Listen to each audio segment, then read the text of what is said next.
కోట్లాది మంది తమిళ ప్రజలకు దేశవ్యాప్తంగా ఉన్నటువంటి అమ్మ అభిమానులు కాస్త ఊరటం చెప్పుకోవచ్చు. మృత్యువుతో పోరాడుతున్న తమిళనాడు ముఖ్యమంత్రి జయలలిత ఆరోగ్యం ఇంకా విషమంగానే ఉన్నట్టుగా తెలుస్తోంది. ప్రపంచ స్థాయి అత్యున్నత స్థాయి వైద్యాన్ని అందిస్తున్నామని అపోలో వైద్యులు ప్రకటించారు. ఎయిమ్స్ వైద్యులు జయ ఆరోగ్యాన్ని ఎప్పటికప్పుడు పర్యవేక్షిస్తున్నారు. జయ చికిత్సకు స్పందిస్తున్నట్లుగా తెలుస్తోంది. జయ ఆరోగ్యంపై వదంతులు వ్యాపించడంతో సాయంత్రం 6:30 గంటల సమయంలో అపోలో వైద్యులు హెల్త్ బులెటిన్ విడుదల చేశారు. జయ ఇక లేరు అంటూ వస్తున్న వార్తలను నమ్మవద్దని, ఇంకా జయకు వైద్యం కొనసాగుతోందని ప్రకటించారు. ప్రస్తుతం తమిళనాడులో ఉద్విగ్న వాతావరణం నెలకొంటోంది. అమ్మ ఆరోగ్యంపై ఎప్పుడు ఎలాంటి ప్రకటన వస్తుందోనని అభిమానులు, పార్టీ కార్యకర్తలు ఆందోళనలో ఉన్నారు. అపోలో ఆసుపత్రి చుట్టుపక్కల మొత్తం అన్నాడీఎంకే కార్యకర్తలతో నిండిపోయింది. అమ్మకేమీ జరగకూడదని అభిమానులు ప్రార్థనలు చేస్తున్నారు. కేంద్ర మంత్రి వెంకయ్య నాయుడు, రాష్ట్ర గవర్నర్ విద్యాసాగర్ రావు ఆసుపత్రికి వచ్చి వైద్యులతో మాట్లాడి వెళ్లారు. వెంకయ్య నాయుడు ఇవాళ చెన్నైలోనే ఉంటారు. కేంద్రం తరపున ఎప్పటికప్పుడు పరిస్థితిని సమీక్షిస్తున్నారు.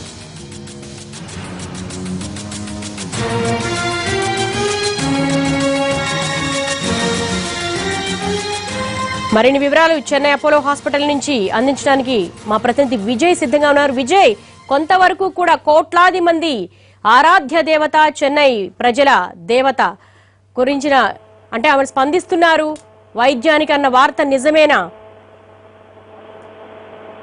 దేవి, మీరు చెప్పినట్టుగా ఒక మహిళా లోకానికి ఒక ప్రతినిధిగా, ముఖ్యంగా ప్రాంతీయ పార్టీలకు ఒక జాతీయ స్థాయిలో పేరొందినటువంటి ఒక శక్తివంతమైనటువంటి ముఖ్యమంత్రిగా పేరొందిన, ముఖ్యంగా ఇక్కడ తమిళ వాసులు పిలిచిన పురచి తలవై అనేటువంటి జయలలిత ఆరోగ్యం మీద దాదాపుగా 75 రోజులుగా ఒక సందిగ్ధత కొనసాగుతున్నటువంటి విషయం తెలిసింది. అయితే గతంలో ఆమె ఆరోగ్యం కుదుట పడింది, ఆమె తిరిగి ఇంటికి వెళ్లేటువంటి సాధారణ పరిస్థితికి చేరుకుంటుంది అనేటువంటి ప్రకటనతో జయ అభిమానులందరూ కూడా ఎంతో సంతోషం వ్యక్తం చేసినటువంటి పరిస్థితి. అయితే నిన్న సాయంత్రం ఒక్కసారిగా జయకు గుండెపోటు రావడం, ఆ తర్వాత జరిగినటువంటి పరిణామాల నేపథ్యంలో ఒక్కసారిగా జయ అభిమానులు, అదేవిధంగా అన్నాడీఎంకే పార్టీ కార్యకర్తలు వేలాది మందిగా ఇక్కడ అపోలో హాస్పిటల్ వద్దకు చేరుకోవడం జరిగింది.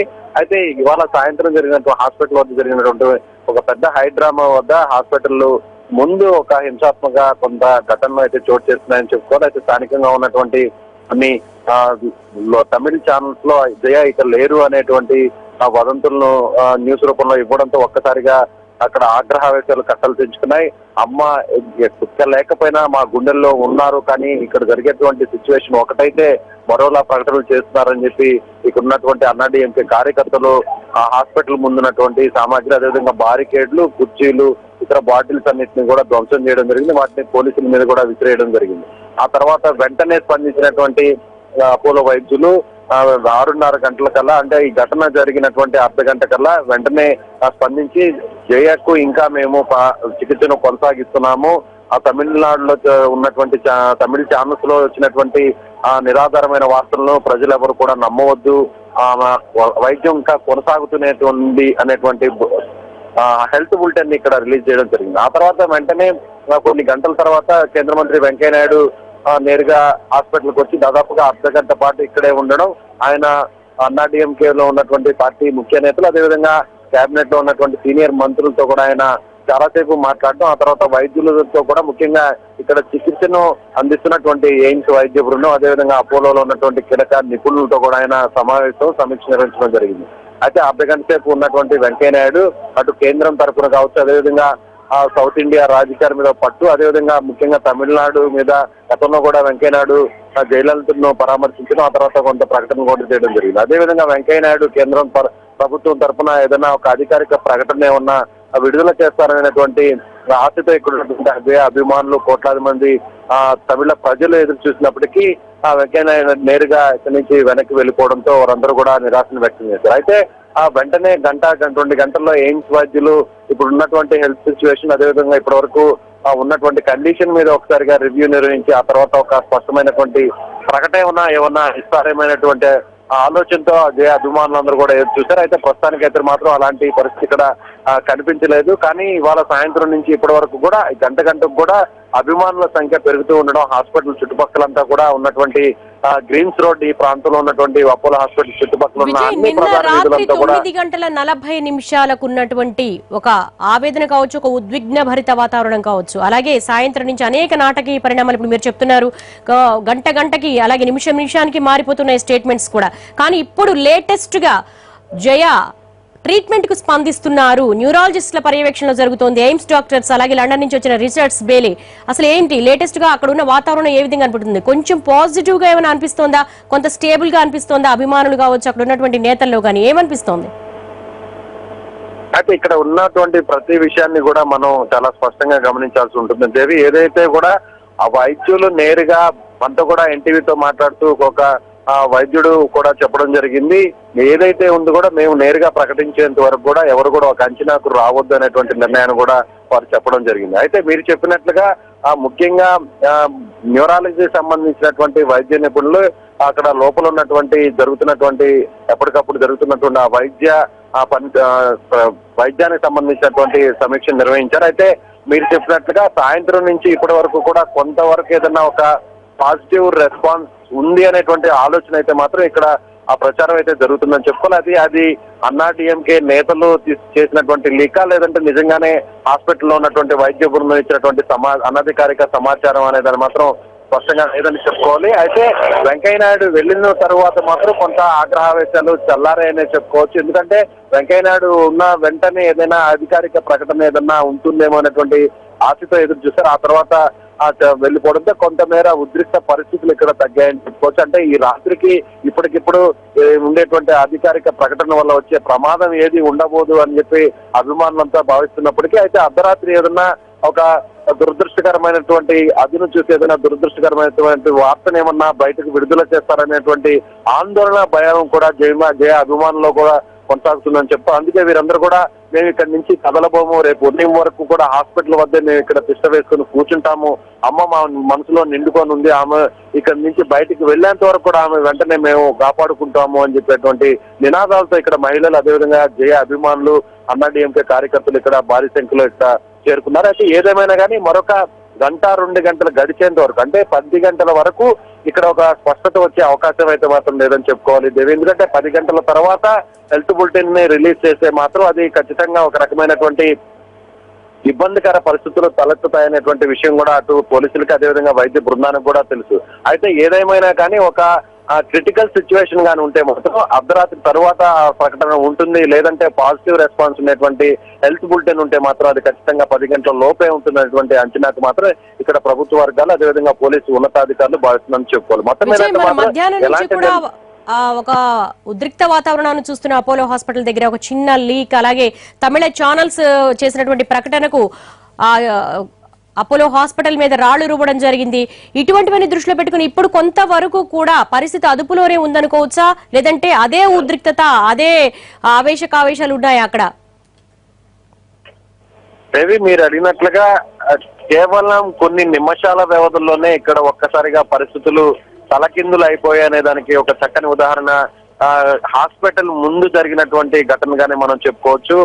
తమిళ ఛానల్స్, న్యూస్ ఛానల్స్ లో వచ్చినటువంటి లీక్ కావచ్చు, అదేవిధంగా కొంత వదంతులు కావచ్చు, ఏదైనా వేసినటువంటి వచ్చినటువంటి వార్తకు వెంటనే కొన్ని నిమిషాల వ్యవధిలోనే ఇక్కడ హాస్పిటల్ వద్ద ఉన్నటువంటి జయ అభిమానులకు, అదేవిధంగా అన్నాడీఎంకే కార్యకర్తలకు ఆ సమాచారం చేరడంతో వారందరూ కూడా ఒక్కసారిగా వారిలో ఉన్నటువంటి ఆగ్రహావేశాలన్నీ కూడా కట్టలు తెంచుకున్నాయని చెప్పుకోవాలి. ఉదయం నుంచి ఎంతో ఉద్వేగంతో అమ్మ తిరిగి వస్తుంది, అమ్మ ఆరోగ్యం కుదుట పడుతుంది, ఒక మంచి శుభవార్తను మేము ఉంటామనేటువంటి ఆలోచనతో ఉంటున్నప్పటికీ కూడా భయం ఎక్కడో వారిని వెంటాడుతూనే ఉందని చెప్పుకోవచ్చు. అయితే ఒక్కసారిగా ఇక లేరు అన్నటువంటి వార్త వెలువడంతో ఒక్కసారిగా అభిమానులు తట్టుకోలేక హాస్పిటల్ ముందు వారు నానా బీభత్సనం కూడా చేయడం జరిగింది. దాదాపుగా అర్ధ గంటల్లోనే పోలీసుల కంట్రోల్లో, పూర్తి స్థాయి కంట్రోల్లో నిన్న రాత్రి నుంచి ఇప్పటి వరకు కూడా సాయంత్రం వరకు కూడా ఉందనుకుంటున్నటువంటి నేపథ్యంలో ఒక్కసారిగా కేవలం కొన్ని నిమిషాల వ్యవధిలోనే పోలీసుల చేతుల నుంచి కూడా పరిస్థితి చేయి దాటిపోయిందనే దానికి హాస్పిటల్ ముందు జరిగినటువంటి ఘటనగా చెప్పుకోవచ్చు.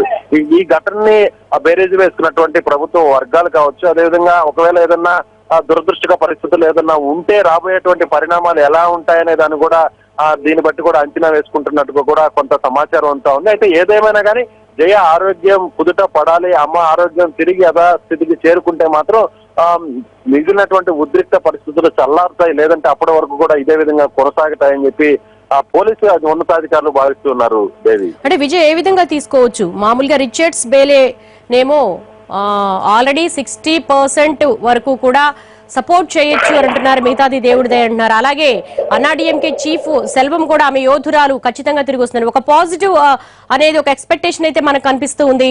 ప్రస్తుతం ఏ విధంగా అనిపిస్తోంది అపోలో హాస్పిటల్ దగ్గర? ఒక అంబులెన్స్ 15 సార్లు రౌండ్ చేసిన సందర్భం నుంచి ఇప్పుడు ప్రెసెంట్ సిచ్యువేషన్ ఏ విధంగా ఉంది అక్కడ, ఎలా మీరు విశ్లేషించగలరు? దేవి మధ్యాహ్నం నుంచి అంటే ముఖ్యంగా 12 గంటల 1 గంట నుంచి ఆ తర్వాత 5-6 గంటల వరకు కూడా మొత్తం హైడ్రామా నడిచిందనే చెప్పుకోవాలి. ముఖ్యంగా సాయంత్రం 3 గంటల నుంచి 6 గంటల వరకు జరిగినటువంటి ఈ 3 గంటల్లో అనేక పరిణామాలు చోటు చేసుకున్నాయని చెప్పుకోవచ్చు. ఓవైపు బీజేపీ నేత సుబ్రహ్మణ్య స్వామి 6 గంటలకు ఒక ముఖ్యమైనటువంటి కీలకమైనటువంటి ప్రకటన జయ ఆరోగ్యంపై వెలువడుతుంది అనేటువంటి ప్రకటన అభిప్రాయంతో ఆయన ట్వీట్ చేయడం, అదేవిధంగా దానికి ముందుగా సుబ్రహ్మణ్య స్వామి ఇక మీద అమ్మ ఆరోగ్యం ఆ దేవుడే చూసుకోవాలనేటువంటి పరోక్ష వ్యాఖ్యలు కూడా ఆయన చేయడంతో ఒక్కసారిగా ఉద్రిక్త పరిస్థితులు ఇక్కడ చోటు చేసుకున్నాయని చెప్పుకోవాలి. మరోవైపు ముఖ్యంగా కేంద్రం నుంచి కొంతమంది మంత్రులు ఇద్దరు నేరుగా ఇక్కడికి వచ్చిన తరువాత దీని మీద ఒక స్పష్టమైన ప్రకటన చేస్తారు అనేటువంటి ప్రచారం కూడా రావడంతో ఇక్కడ ఉన్నటువంటి అభిమానులందరూ కూడా అసలు ఏం జరుగుతుంది అనేటువంటి ఆలోచనతో ఒక ఉద్వేగంతో ఇక్కడికి చేరుకోవడం జరిగింది. అయితే ఒక్కసారిగా జరిగినటువంటి పరిణామాలు కేవలం 3 గంటల్లోనే దాదాపుగా వేల మంది జయ అభిమానులు చెన్నై చుట్టుపక్కల ఉన్నటువంటి వారందరూ కూడా ఈ ఆయా ప్రాంతాల్లో గుమ్ముకూడి ఎక్కడికక్కడ అంతా కూడా ప్రస్తుతం జరుగుతున్నటువంటి ఆరోగ్యానికి సంబంధించినటువంటి లేటెస్ట్ అప్డేట్స్ గురించే వీరు చర్చించుకుంటూ తర్వాత ఎలా స్పందించాలనే దాని మీద వీరందరూ కూడా ఎక్కడ చూసినా ఇదే చర్చ తమిళనాడులో జరుగుతుందని చెప్పుకోవచ్చు. అయితే పోలీసులు మాత్రం ఇవాళ జరిగినటువంటి హఠాత్ పరిణామాల నుంచి వారు కొంత తేరుకున్నప్పటికీ కూడా భవిష్యత్తులో ఎలాంటి పరిస్థితులు తలెత్తితే ఎలా రెస్పాండ్ అవ్వాలనే దాని మీద కూడా వీరు క్షుణ్ణంగా చర్చిస్తున్నారని చెప్పుకోవచ్చు. అయితే ఏదేమైనా కూడా హెల్త్ బులెటిన్ కి సంబంధించినటువంటి వచ్చే అభిప్రాయం, అదేవిధంగా అక్కడి నుంచి వచ్చేటువంటి మెసేజ్ ఇదంతా కూడా ఆధారపడి ఉంటుంది అనేటువంటి ఆలోచనకి ఎవరైనా వస్తారు. అదేవిధంగా మీడియా కూడా ఇవాళ రాత్రికి జరిగేటువంటి పరిణామాల నేపథ్యంలోనే మొత్తం సిచ్యువేషన్ అంతా కూడా ఆధారపడి ఉంటుందని చెప్పి అందరూ కూడా ఇక్కడ భావిస్తున్నారు. దేవి, విజయ్, తమిళనాట రాజకీయం మొత్తం కూడా అపోలో హాస్పిటల్ దగ్గరే కేంద్రీకృతమై ఉంది. అన్నాడీఎంకే నేతల భేటీ కూడా ముగిసింది. వారసుని మరి కాసేపట్లో ప్రకటించే అవకాశమని అనేక ఊహాగానాలు నడుస్తున్నాయి. దాని పరిస్థితి ఏంటి? దేవి, నిన్న రాత్రి నుంచి కూడా మొత్తం అంటే దాదాపుగా 75 రోజుల నుంచి ఎంతో క్రిటికల్ కండిషన్ లో ఉన్నటువంటి తమిళనాడు సీఎం జయలలిత, ఆ తర్వాత ఆమె గతంలో కూడా అనేక రకాలైనటువంటి వదంతులు కూడా వ్యాపించాయి. ఆ తర్వాత కొన్ని వారాల తర్వాత ఆమె మెల్లమెల్లగా వెంటిలేటర్ స్థాయి నుంచి ఆ ఐసీయూ నుంచి ఆ తర్వాత జనరల్ నార్మల్ వార్డుకు రావడం జరిగింది. ఇదంతా కూడా కొన్ని జరగడానికి కొన్ని నెలల వ్యవధి పట్టింది. అయితే అప్పుడు కూడా ఇదే విధంగా కొంత హైడ్రామా నడిచిందని చెప్పుకోవాలి. హాస్పిటల్ కి సంబంధించినటువంటి వైద్య బృందం ఎవరు కూడా దీని మీద ఒక హెల్త్ బులెటిన్ రిలీజ్ చేయకపోవడంతో కొన్ని వారాల పాటు కూడా అభిమానుల నుంచి అదేవిధంగా పార్టీ శ్రేణుల నుంచి కూడా కొంత ఒత్తిడి రావడం కూడా జరిగింది. అయినా కానీ ప్రభుత్వానికి సంబంధించినటువంటి వర్గాలు కావచ్చు, అదేవిధంగా ఆసుపత్రికి సంబంధించినటువంటి వైద్య బృందాలు కూడా దీని మీద ఒక క్లారిటీ ఇచ్చే ప్రయత్నం కూడా చేయలేదు. కానీ అమ్మ ఆరోగ్యం కుదుట పడింది. ఆ తర్వాత సాధారణ పరిస్థితుల్లోకి వస్తున్నటువంటి నేపథ్యంలో అపోలో హాస్పిటల్ కి సంబంధించినటువంటి చైర్మన్ ప్రతాప్ రెడ్డి కావచ్చు, అదేవిధంగా వైద్య బృందం కావచ్చు, ఆ తర్వాత ముఖ్యంగా ప్రభుత్వానికి సంబంధించినటువంటి ఇన్ఛార్జ్ గవర్నర్ గా ఉన్న విద్యాసాగర్ రావు లాంటి వారు కూడా ప్రకటనలు చేస్తూ వచ్చారు. ఆ తర్వాతనే అమ్మ సాధారణ స్థితికి ఆమె ఆరోగ్యం చేరుకుంటుందన్నటువంటి ఒక స్పష్టత వచ్చిన తర్వాతే పార్టీకి సంబంధించినటువంటి నేతలు కూడా నర్మగర్భంగా వీరంతా కూడా బయట మాట్లాడుతూ వచ్చారు. ఆ తర్వాత సాధారణ స్థితికి చేరింది, మరికొన్ని రోజుల్లోనే ఆమె డిశ్చార్జ్ అయ్యి కూడా ఇంటికి వెళ్ళొచ్చు అని అపోలో హాస్పిటల్ అధినేత చెప్పడం, ఆ తర్వాత కొన్ని రోజుల తర్వాత దీపావళి తర్వాత ఆమె నేరుగా ఇంటిగా వెళ్తుంది అనేటువంటి వార్తలు కూడా రావడం, ఆ తర్వాత అది కూడా దీపావళి పండుగ కూడా పూర్తయిన తర్వాత కూడా కొన్ని వారాల తర్వాత కూడా అన్నాడీఎంకే పార్టీకి సంబంధించినటువంటి ప్రతినిధి అమ్మ ఆరోగ్యం ఇప్పుడు పూర్తి స్థాయిలో బాగుంది, ఇక ఆమె ఇంటికి తిరిగి వెళ్ళడము, ఆ తర్వాత పరిపాలనలో ఆమె తిరిగి పార్టిసిపేట్ చేయడం, మళ్ళీ తమిళనాడు మంచి రోజులు వస్తున్నాయి, మళ్ళీ తమిళనాడు ప్రభుత్వం గాడిలో పడుతుందనేటువంటి అభిప్రాయాన్ని వ్యక్తం చేసినటువంటి మరుసటి రోజునే ఒక్కసారిగా గుండెపోటు రావడం, ఆమె పరిస్థితి ఒక్కసారిగా ఆరోగ్య పరిస్థితి తలకిందులు అవడంతో అసలు ఏం జరుగుతుంది అనేటువంటి అభిప్రాయం ఇక్కడ ప్రతి ఒక్కరిలోనూ అనేక అనుమానాలు అనేవి కూడా నెలకొంటున్నాయని చెప్పుకోవచ్చు. గతంలో దాదాపుగా ఇలాంటి హైడ్రామా కొన్ని వారాలు నడిచి ఆ తర్వాత పరిస్థితి నార్మల్ గా ఉందని చెప్పిన తరువాత మళ్ళీ ఆమెకు హార్ట్ అటాక్ వచ్చింది, ఆ తర్వాత గుండెపోటు వల్ల ఇప్పుడు పరిస్థితి మరింత క్షీణించింది అనేటువంటి ప్రకటనలు వస్తుండడంతో అసలు అమ్మ అభిమానులు ఏం జరుగుతుందో అర్థం కాని పరిస్థితి నెలకొందని చెప్పుకోవాలి. అయితే రాత్రి నుంచి ఇవాళ అంటే గత 75 రోజులుగా జరిగినటువంటి పరిస్థితులు వేరు, సెప్టెంబర్ 22 నుంచి నిన్నటి వరకు జరిగినటువంటి పరిస్థితులు వేరు. నిన్న రాత్రి 9 గంటల తర్వాత ప్రకటన చేసిన తర్వాత ఇప్పటి వరకు జరిగినటువంటి పరిస్థితులు వేరు. గంటకి పరిస్థితులు మారిపోయాయని చెప్పుకోవచ్చు. గతంలో కొంత అనుమానాలు అనేక అభిప్రాయాలు ఉన్నప్పటికీ కూడా ఎవరిలో కూడా ఆగ్రహావేశాలు, ఎవరిలో కూడా భావోద్వేగాలు ఉన్నప్పటికీ కూడా వాటినన్నింటినీ కూడా వారు లోపల దాచుకున్నటువంటి పరిస్థితి ఉంది. కానీ ఇప్పుడు మాత్రం రాత్రి ప్రకటన వచ్చిన తర్వాత ఒక్కసారిగా అభిమానుల్లోనూ, అదేవిధంగా అమ్మకు అభిమానులు, అదేవిధంగా పార్టీ శ్రేణులు, కార్యకర్తల్లో కూడా ఒక రకమైనటువంటి ఎక్కడో ఒక అనుమానం మాత్రం వెంటాడుతుందని చెప్పుకోవచ్చు. దేవి, విజయ్, ఏ విధంగా చూడొచ్చు? సిఆర్పిఎఫ్ రక్షణ వలయంలో ప్రస్తుతం అపోలో హాస్పిటల్ మొత్తం ఉంది. వేలాది మంది కార్యకర్తలు ఉన్నారు, దానికి సమానంగానే వేలాది మంది పోలీసులు ఉన్నారు. కానీ అయినప్పటికీ కూడా అసహనము, ఆవేదన పెల్లుబికి వాళ్ళు గోడలు దూకి లోపలికి వస్తున్నారు. అలాగే పోలీసులతో వాగ్వివాదాన్ని తిరుగుతున్నారు, రాళ్లు రువ్వుతున్నారు. ఈ సిచ్యువేషన్ ఎప్పుడైనా చేయి దాటిపోయే పరిస్థితి ఉంది. ఇంకా అదనపు బలగాలను రప్పించారా? ఎప్పటికప్పుడు రాజ్నాథ్ సింగ్ పర్యవేక్షిస్తున్నారు. అలాగే కేంద్ర మంత్రి వెంకయ్య నాయుడు కూడా అక్కడే బస చేశారు. ఏం జరగబోతోంది? ఇంకా ఏమైనా అదనపు బలగాలను అక్కడ రప్పిస్తున్నట్టుగా కనిపిస్తోందా వాతావరణం? ఇక్కడ ముఖ్యంగా దేశంలో ఉన్నటువంటి అనేక ప్రాంతీయ పార్టీలని అభిమానించేటువంటి కార్యకర్తలు కావచ్చు, అదేవిధంగా అక్కడ ఉన్నటువంటి రాష్ట్ర ప్రజలు, ఓటర్లు కావచ్చు, వీరందరూ ఒకే ఎత్తు అయితే ముఖ్యంగా దక్షిణ భారతదేశంలో ఉన్నటువంటి తమిళనాడు రాజకీయాల గురించి దేశంలోనే చాలా ప్రత్యేకంగా చెప్పుకోవాల్సినటువంటి అవసరం ఉంది. ఇక్కడ కేవలం వ్యక్తుల మీదనే ఇక్కడ ఆధారపడి పార్టీలు నడుస్తాయంటే దాన్ని పెద్దగా అతిశయోక్తి కాదని చెప్పుకోవచ్చు. దాదాపుగా 60 ఏళ్ల చరిత్రలో చూసుకున్నట్లయితే ఒక ఎంజీఆర్, కరుణానిధి, జయలలిత ఈ ముగ్గురు మాత్రమే కొన్ని దశాబ్దాల పాటు పార్టీని, అదేవిధంగా ప్రభుత్వాన్ని నడిపించినటువంటి పరిస్థితి. కానీ అలాంటి నేపథ్యంలో ఇక్కడ 2 పార్టీలకు మాత్రమే ఇప్పటి వరకు కూడా గత 60 ఏళ్ల నుంచి కూడా పరస్పర పోటీ జరుగుతూ వచ్చింది. అంటే అన్నా డిఎంకే కావచ్చు, అదేవిధంగా డిఎంకే మధ్యనే పోటీ ఉండడం, అందులోనూ ఎంజీఆర్ వారసురాలుగా ఆ రాజకీయాల్లోకి, అదేవిధంగా ముఖ్యమంత్రి పదవిని అధిరోహించినటువంటి జయలలిత, ఆ తర్వాత ఆమెకు యాంటీగా ఇటు కరుణానిధి వర్సెస్ జయలలిత, వీరిద్దరూ మధ్య పరస్పర ఒక యుద్ధ వాతావరణం, అంటే రాజకీయ యుద్ధ వాతావరణం కొనసాగుతూ వచ్చింది. కానీ ఇప్పుడు ఒక్కసారిగా ఆ అమ్మ ఆరోగ్యానికి సంబంధించినటువంటి వస్తున్నటువంటి వదంతులు, అదేవిధంగా ప్రస్తుతం నెలకొన్నటువంటి గత 3 నెలలుగా ఉన్నటువంటి సిచ్యువేషన్ ను మొత్తం అన్నా డిఎంకే శ్రేణుల్ని ఒక్కసారిగా కలవరపాటు గురి చేస్తున్నాయని చెప్పుకోవచ్చు. ఎందుకంటే ఇప్పటి వరకు కూడా 60 ఏళ్లలో తమిళనాడు రాజకీయ చరిత్రలోనే ఎప్పుడూ లేని విధంగా,